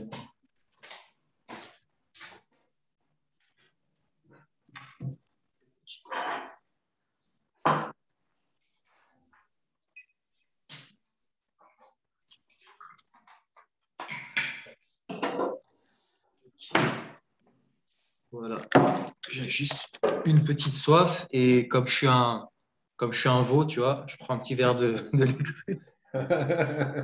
Merci Irène. C'est pour la croissance de mes os. C'est pour ma future décalcification. Ouais, d'ailleurs, j'avais vu cette machine là, que tu avais montrée, là. Où est-ce qu'elle est? Quelle machine? Cette machine qui distribue du lait, là. Tu avais mis une photo, non? Ah ouais, c'est une ferme qui est dans ma région, enfin dans mon département. Et c'est une ferme bio. Et ils ont un distributeur de lait cru. Il y a le lait qui prennent de la traite du matin. Et tu peux venir, tu mets 1 € et tu as 1 litre. C'est du lait cru bio. Bon, c'est à une petite demi-heure de chez moi, mais moi je m'en fous, tu vois, j'y vais, tu vois. Ouais. Quitte à le congeler, tu vois, tu en ramènes 20 litres, là. Ah, j'y vais toutes les semaines, moi. C'est le top. Voilà. D'ailleurs, on le voit à la couleur de ton verre, tu vois que c'est du vrai lait. T'as vu? L'autre, il est beaucoup plus liquide, il ne laisse pas la couleur, tu vois. Ouais, il est épais. Il est épais, enfin, c'est du lait cru de chèvre. Ça, c'est du chèvre. C'est hyper bon. Ouais, bon, il y a plein d'hormones de croissance, donc je vais mourir bientôt. Bah, il y a des vrais micronutriments, ça n'a pas été pasteurisé, hein. Donc forcément, c'est du vivant. Là, tu manges du vivant. Ouais. On pourra faire une vidéo sur l'alimentation vivante, ça peut être intéressant. Ouais, on passera au lait. Bon, on termine ou quoi? Parce que on termine. Moi, après, il faut que j'aille chercher les gosses. Vas-y. Ouais, la prochaine, en fait, c'était la ficétine. Je ne connais pas, non. Non, tu ne connais pas? Bah, pareil, c'est un flavonoïde, en fait. Et il est présent dans une grande variété de fruits et légumes. Okay. Bah, notamment, on y revient, hein, les fraises. Hein, mais on parle des vraies fraises. Hein, je ne parle pas des Frankenstein. Tu as les pommes. Là, on avait eu un débat une fois, enfin, entre nous, hein, c'était pas sur une vidéo, avec le docteur Georges Mouton par rapport aux pommes. Oui. C'est là encore, tu vois, que j'aime bien leur souligner, en fait. Je veux dire, c'est bien, hein, je veux dire, d'être en désaccord, de ne pas avoir toujours les mêmes points de vue avec tout le monde. Et moi, lui, il regardait que le côté glycémique de la chose et tout ça, et le fait que les pommes d'aujourd'hui, en fait, il n'a pas complètement tort, hein, elles ont beaucoup moins de phytonutriments que ce qu'elles pouvaient en avoir avant. Oui. Mais il n'en reste pas moins qu'il vaut mieux en avoir un peu que pas du tout. Tu vois? Et le fait de consommer des fraises, de consommer des pommes, quel que soit l'indice glycémique, parce que pour moi, l'indice glycémique, c'est juste une notion de laboratoire. On sait pertinemment que quand tu prends ton dessert après tes aliments, donc tu comprends bien que moi, la dissociation d'aliments, ce n'est pas du tout mon délire. Ouais. Et pour cause, c'est que ça a été démontré, en fait, si tu veux. le délire là aussi des naturopathes qui pensent que le fait d'associer certains aliments et de manger les fruits Aux dans 4 notre heures. repas, ça va créer de la fermentation. Enfin, je veux dire, je les rassure de suite. Hein. La seule moyen où tu pourras avoir de la fermentation dans ton estomac, c'est si tu venais à mourir pendant ton repas. Quoi. Je veux dire, il n'y a pas d'autre moyen parce que sinon, tu as une acidité gastrique telle qui est aux alentours de 2, qui est supérieure même au citron et comment ça s'appelle enfin, À disons, l'acide chlorhydrique, quoi. et au Ouais. vinaigre. Ouais. Oui, au vinaigre. Donc, elle est supérieure au vinaigre. T'imagines le vinaigre comme c'est acide. C'est supérieur au vinaigre et au citron. Je veux dire, Ouais. comment tu veux que une bactérie, parce que c'est les bactéries qui fermentent. Je leur dis parce que des fois, tu te demandes à qui tu parles. Ouais. Quoi. Non, mais c'est vrai. Quoi. Je ne sais pas s'ils étudient l'anatomie, la physiologie, la biologie ou même comment fonctionnent certaines bactéries et tout ça. La fermentation, c'est dû aux bactéries. Donc, comment est-ce que tu veux que ça fermente dans ton estomac avec une acidité pareille? Oui. Ça se fait dans le Donc, côlon. S'il y a quelque chose qui se fait, c'est dans voilà. le côlon, en fait. Ouais.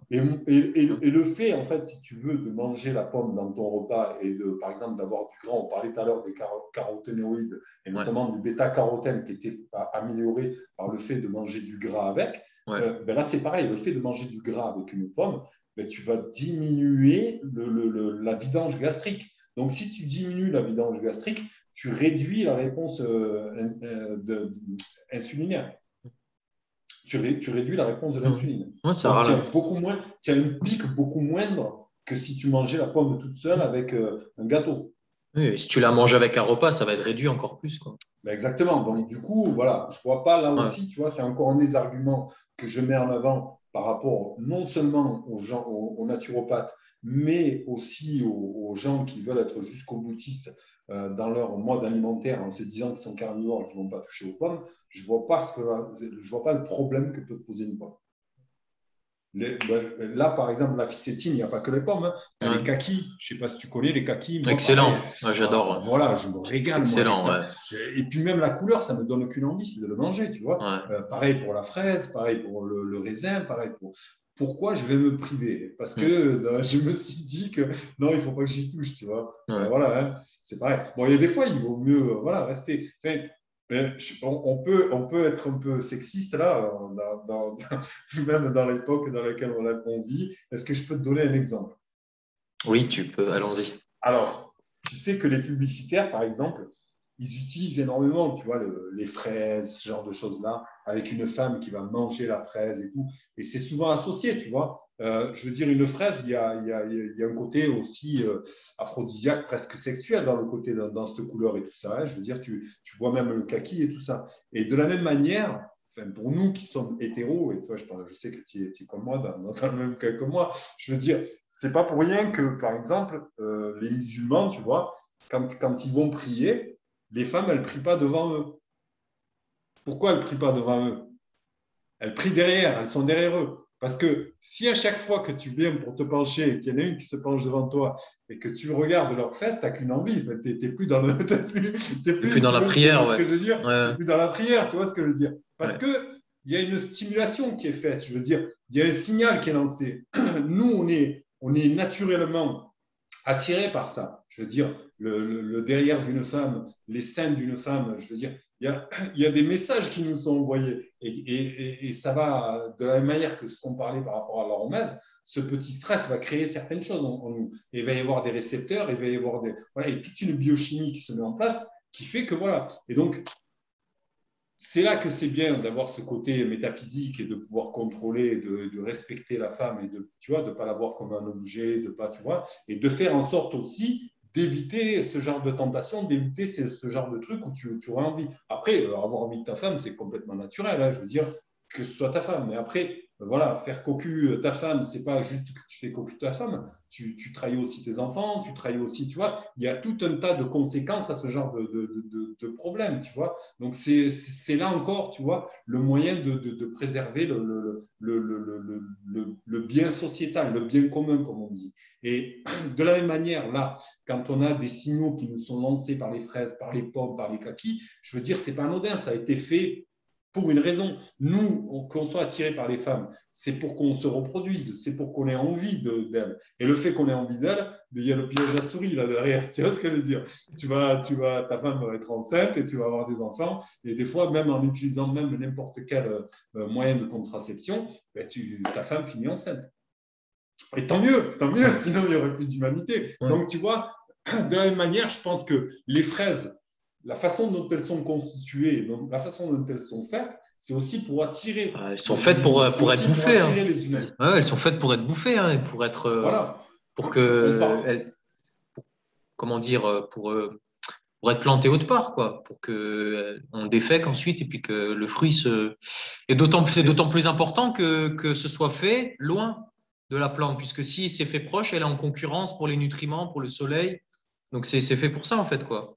Enfin, c'est ce qu'il disait Exactement. dans le bouquin sur le paradoxe des plantes. C'est fait pour ça en fait, quoi. Donc ouais.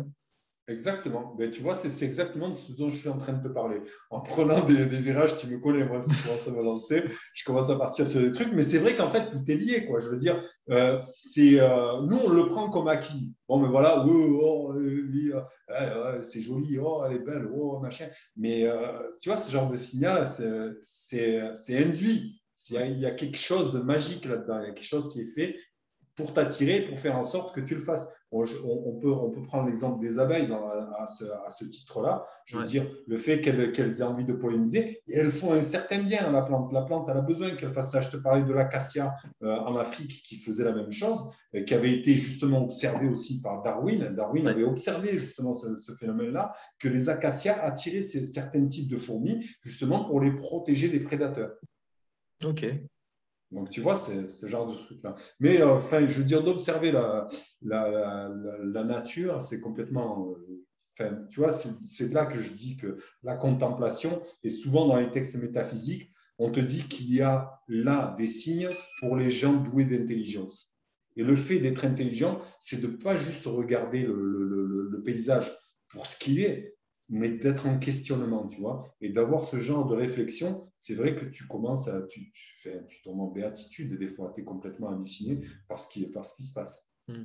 Bon, allez, on continue Ouais. parce que donc, en fait, si tu veux, l'impact des ficétines, il a retenu l'attention pour son impact, en fait, si tu veux, sur les sirtuines. Je ne sais pas si tu vois ce que c'est. C'est des protéines qui régulent la santé cellulaire et la santé métabolique et la longévité.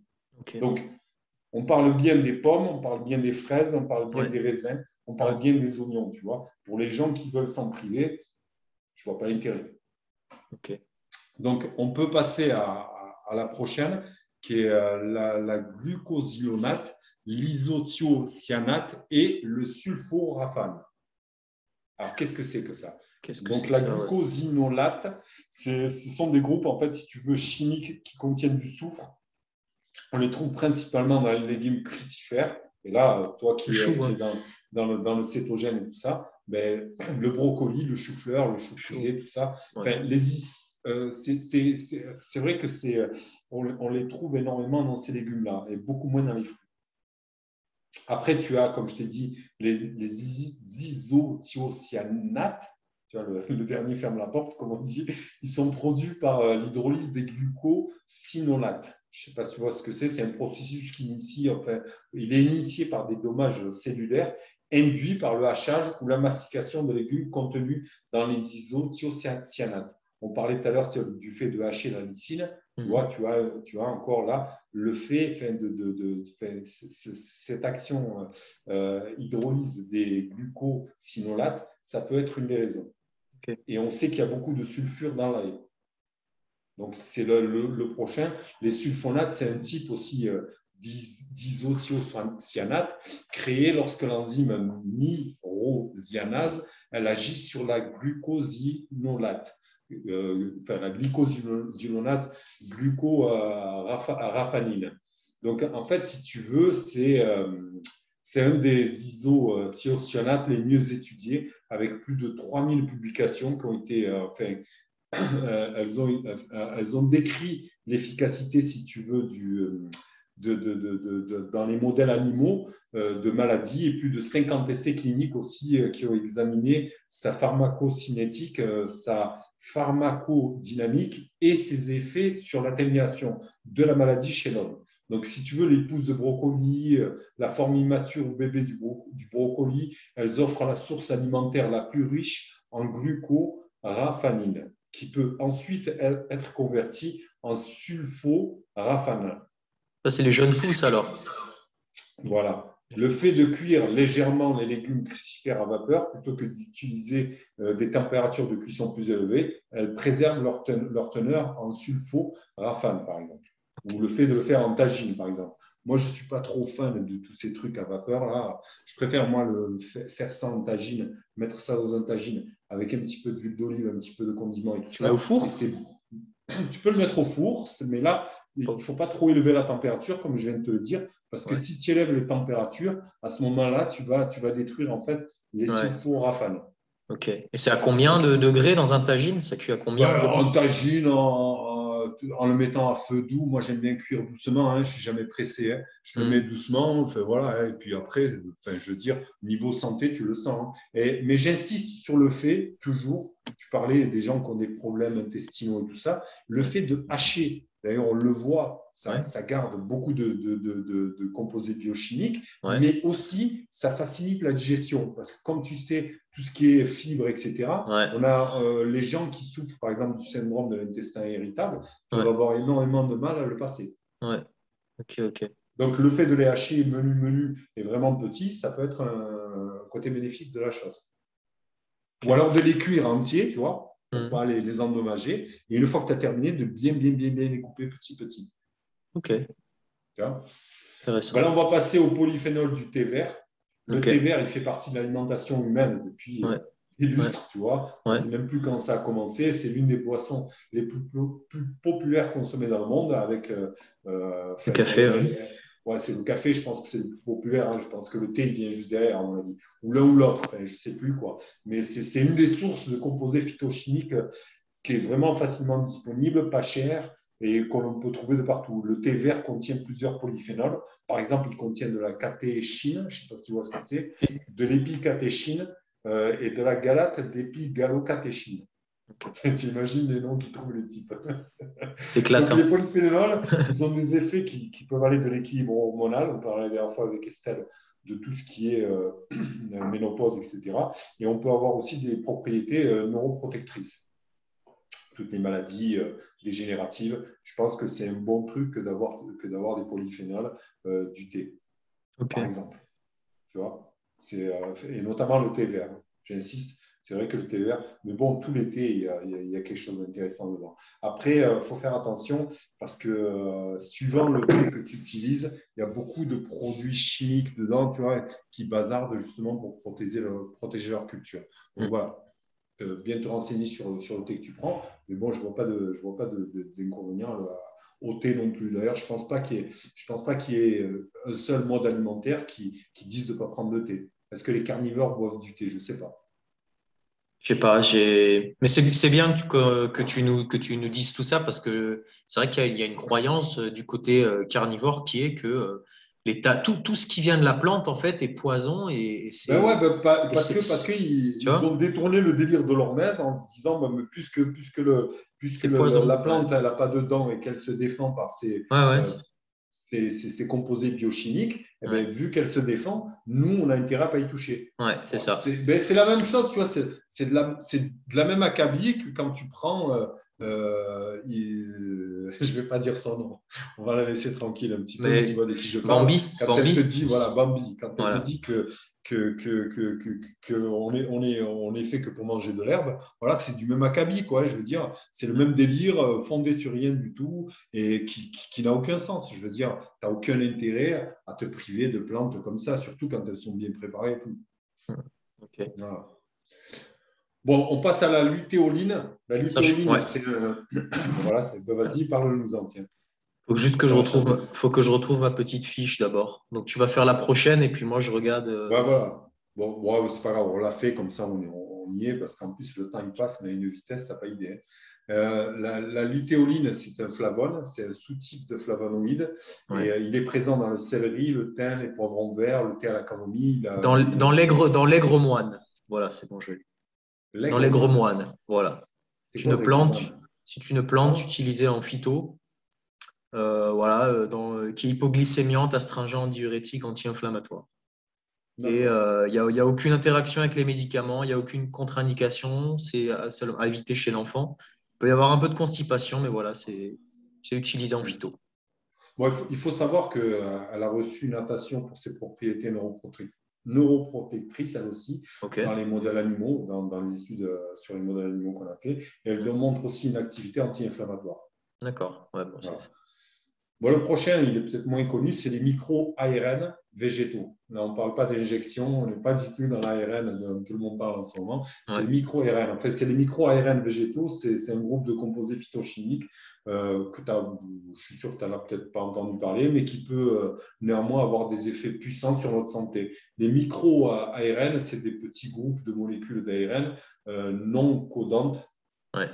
Donc, elles ont pas, voilà, et elles jouent un rôle essentiel dans la signalisation cellulaire d'autres fonctions végétales. OK. Par exemple, des recherches émergentes, elles ont indiqué que les micro-ARN des plantes, elles ont des effets interrègnes, ce qui signifie qu'ils influencent la santé des plantes et lors de l'ingestion humaine de plantes, elles ont un effet bénéfique pour notre propre santé dans ce sens-là. Donc, lors de l'ingestion, ces substances, elles sont absorbées intactes par les cellules intestinales et elles peuvent ensuite entrer dans la circulation systémique et se lier à des récepteurs cellulaires impliqués dans les processus physiologiques allant de l'immunité jusqu'au métabolisme des lipides. Donc, tu vois, c'est un genre de truc que personne n'a entendu parler. Et là aussi, c'est un truc qu'on pourrait souligner et qui pourrait être vraiment bénéfique pour la santé. Et je ne vois pas l'intérêt de s'en priver, tu vois. Donc, le prochain, c'est les polysaccharides. Ils sont dérivés de plantes qui sont une composante importante de l'alimentation humaine. Les polysaccharides sont des molécules de glucides. Et bien qu'ils soient un composant considérable des fibres alimentaires, elles offrent également des effets bénéfiques au-delà des fibres. Par exemple, les champignons comestibles, ils contiennent des polysaccharides immunomodulateurs, pardon, pas modulables, Ouais. et anti-inflammatoires aussi. Donc voilà, tu as les champignons, un qui en parle beaucoup, c'est Gilbert, tu vois. Et à juste titre, hein, les champignons, c'est vraiment, vraiment de la bombe. Et là, je ne sais pas, par exemple, les carnivores s'ils en mangent, mais là aussi, je leur souligne, hein, c'est vraiment quelque chose, enfin, tu devras manger. Bon, à mon avis, ils doivent en manger, parce que je les vois manger un peu d'oignon avec leur viande et tout ça.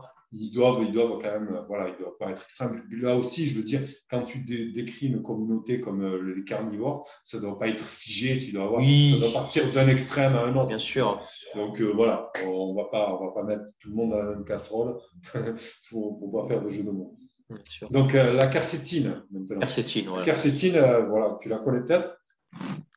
Bon, tout le monde la connaît, la Oui, quercétine, c'est un polyphénol. ouais. Tu l'as dans les oignons, dans les pommes, là encore. Je le dis au cas où le docteur Georges Mouton nous regarde.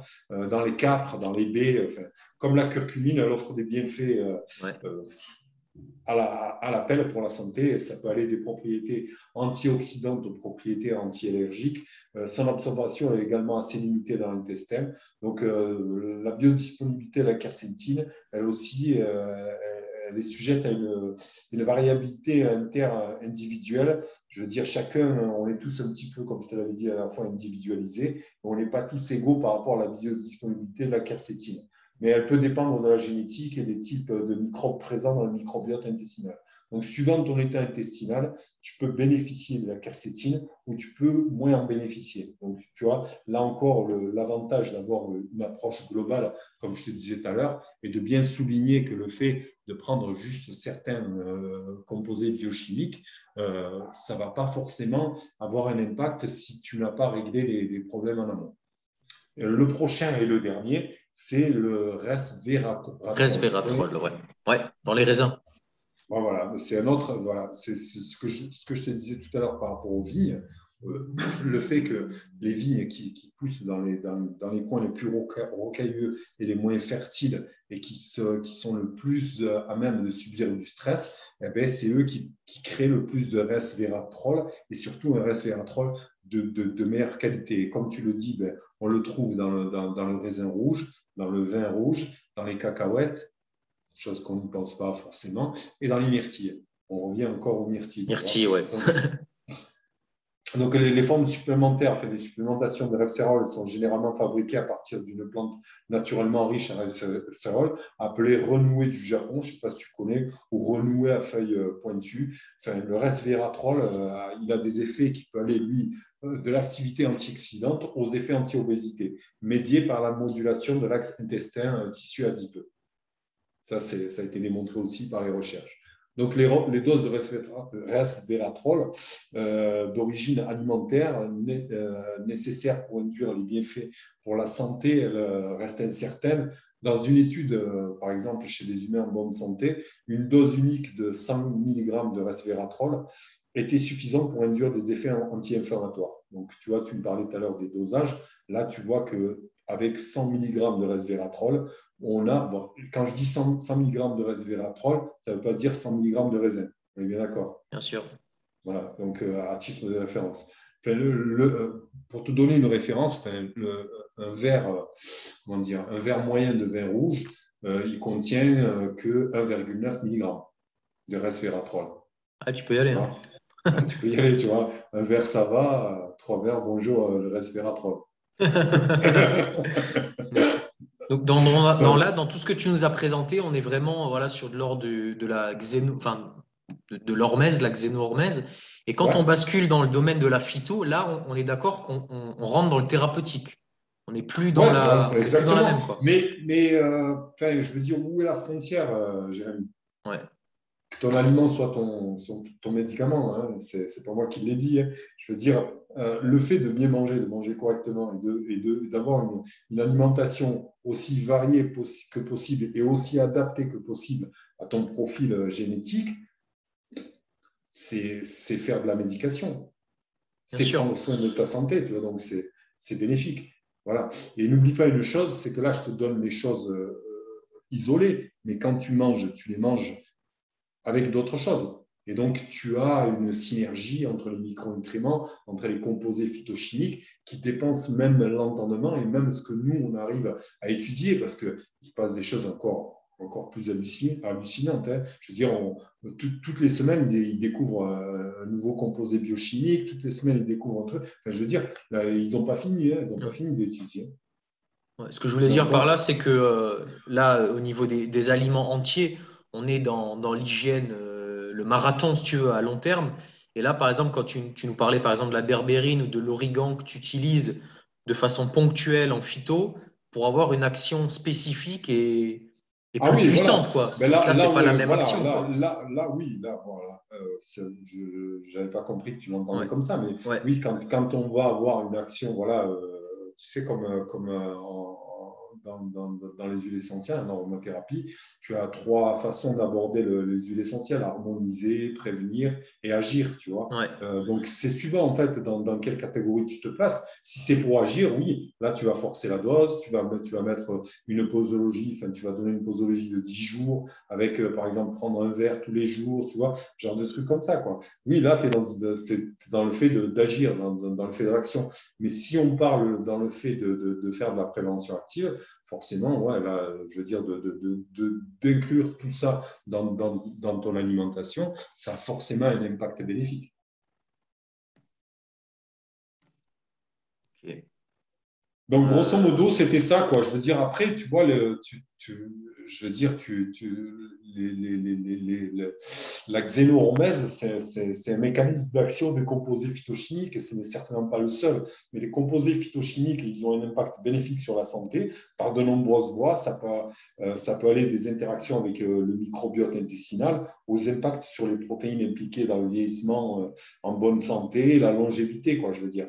Tu as de nombreux composés phytochimiques qui démontrent divers degrés d'activité antimicrobienne antimicrobienne. On a vu par exemple avec la lysine, elle exerce une activité antimicrobienne contre un large éventail de bactéries gram négatives et gram positives, des champignons comme le candida, on l'a vu tout à l'heure, des parasites comme Entamoeba, je crois, Histolytica, un truc comme ça, une de ces bactéries-là, une de ces parasites que vraiment on a du mal à s'en débarrasser. Et c'est vrai que tu as le fait d'utiliser ça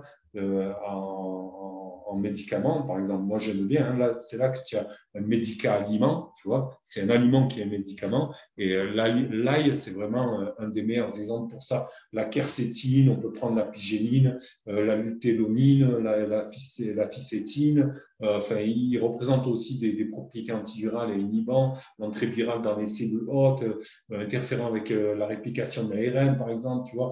On a vraiment, enfin, je veux dire, même au niveau de la santé du cerveau, tu as des impacts des composés phytochimiques sur la santé du cerveau. C'est un domaine de recherche passionnant. Les gens, ils sont encore en train de chercher dessus, tu vois. Et certains composés phytochimiques, ils ont même été appelés neurohormétiques, tu vois, pour entrer encore dans les termes techniques, pour les effets hormétiques spécifiques au site qu'ils exercent sur le cerveau, tu vois, induisant un léger degré de stress, là aussi, tu vois, et qui conduit à une amélioration globale de la fonction cérébrale.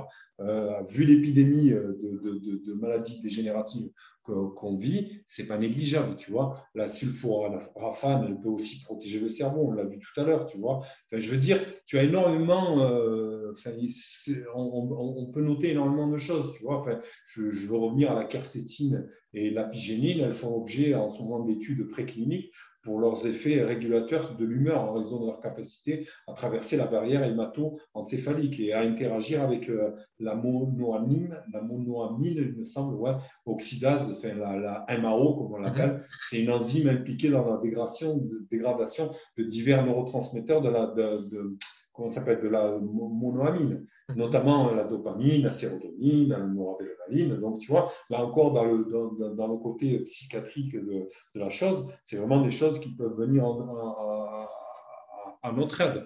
Après, je ne vais même pas parler de la santé cardio-métabolique. Je veux dire, l'époque où on vit, les risques cardio-métaboliques, ils sont énormes. Donc, se servir, par exemple, des produits qu'on a énoncés, on peut avoir un impact sur l'hypertension, sur l'augmentation de la glycémie à jeun, sur la dyslipidémie, sur les triglycérides élevés, etc., etc. Tu vois. Donc, le principal qui me vient en tête, là, c'est là, il présente Oui, lui là, des oui. effets voilà, Là, il est pris en capsule hein, pour faire baisser le cholestérol. Hein. Il est pris en ben, tu capsule, il vois, me semble. Quoi.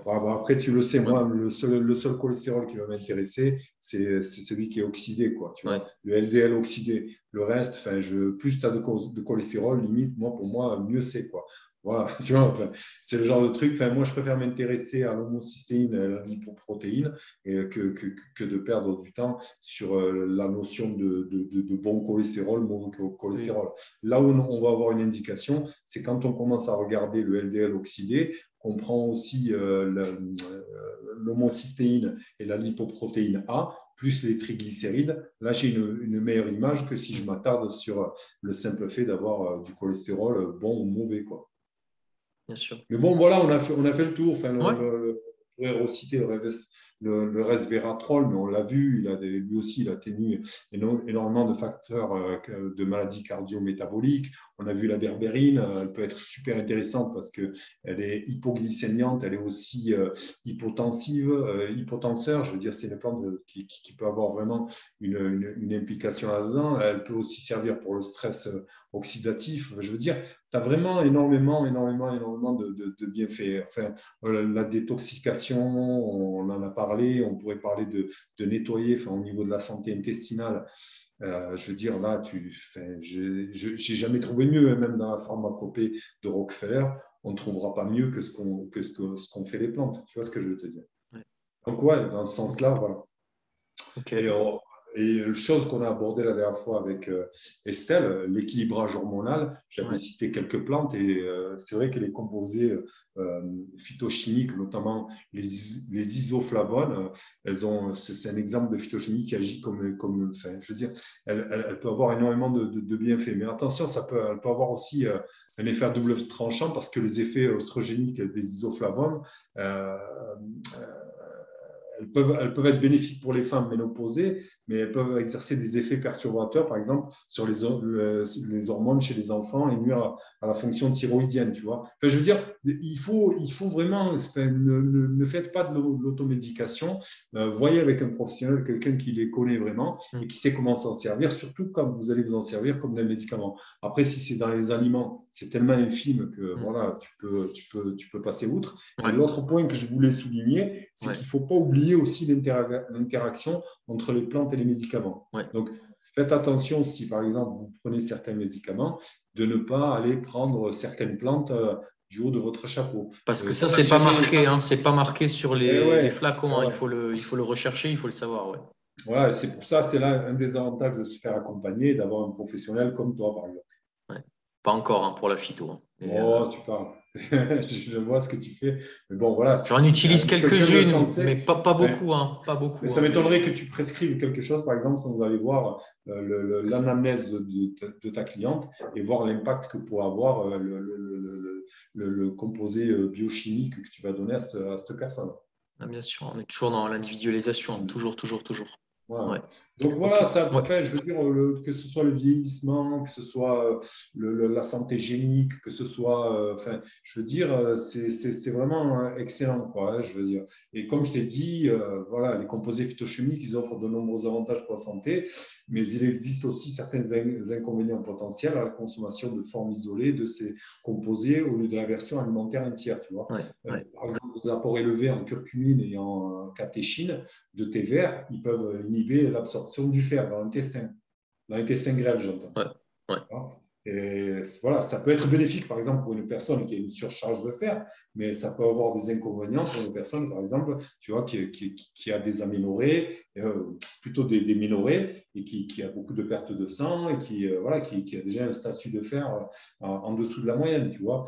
On peut parler aussi du problème des isothiocyanates, tels que les sulforaphanes, et la fonction, et leur impact sur la fonction thyroïdienne. C'est un point de discorde dans la communauté de la médecine fonctionnelle. Je sais que de temps en temps, avec des collègues, on en discute. Elle a été suggérée il a été suggéré par des recherches que la consommation de grandes quantités d'isothiocyanate pourrait avoir un impact négatif sur la fonction thyroïdienne. Tu vois. Et bon, après, un essai clinique randomisé, il contredit cette croyance, mais bon, voilà. Comme on dit, nous, primum non nocere, donc dans ce cas-là, tu vois, moi, je ferais toujours plus confiance aux produits entiers.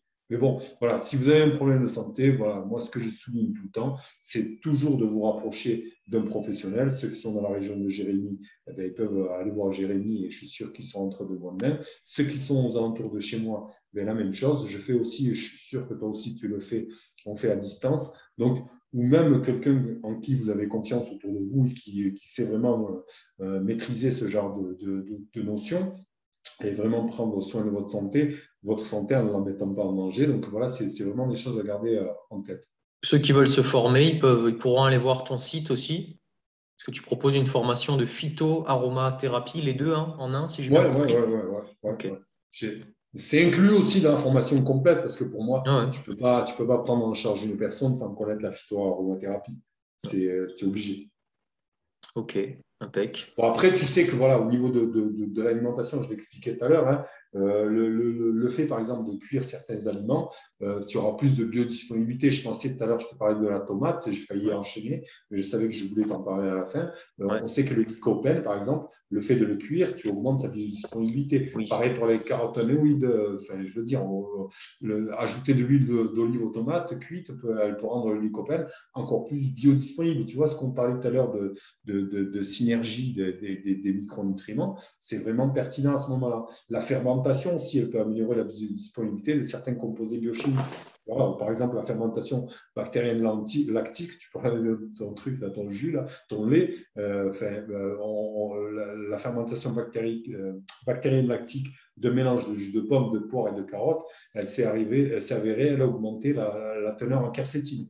Tu Ouais. vois, et je te parle même pas des bienfaits du vinaigre de pomme, tu vois. Enfin, voilà, tu vois, c'est le genre de truc où le fait de transformer des fois certains aliments va nous donner beaucoup plus de biodisponibilité et beaucoup plus d'efficacité. Mais ça aussi, c'est une croyance incroyable chez les crudivores. Ce serait que les légumes crus, c'est toujours mieux que les légumes cuits. Mais Ouais, ben voilà, ouais, il y a ben là, tellement d'études, ils rejoignent les naturopathes, tu vois, à ce niveau-là. c'est incroyable. On te dit il faut mettre du Ouais, cru comme si c'était la panacée, mais quand tu regardes les études, tu vois clairement que ça dépend de la vitamine, ça dépend du mode de cuisson, ça dépend du légume. Et il y a des fois où tu as plus de vitamines, il y a des fois où tu en as moins. Enfin, ouais, ouais. Ben, c'est gris partout, mais dans la tête des gens, ben, c'est cru, ben, c'est c'est là mieux, que tu je te vois. disais, voilà, C'est incroyable, quoi.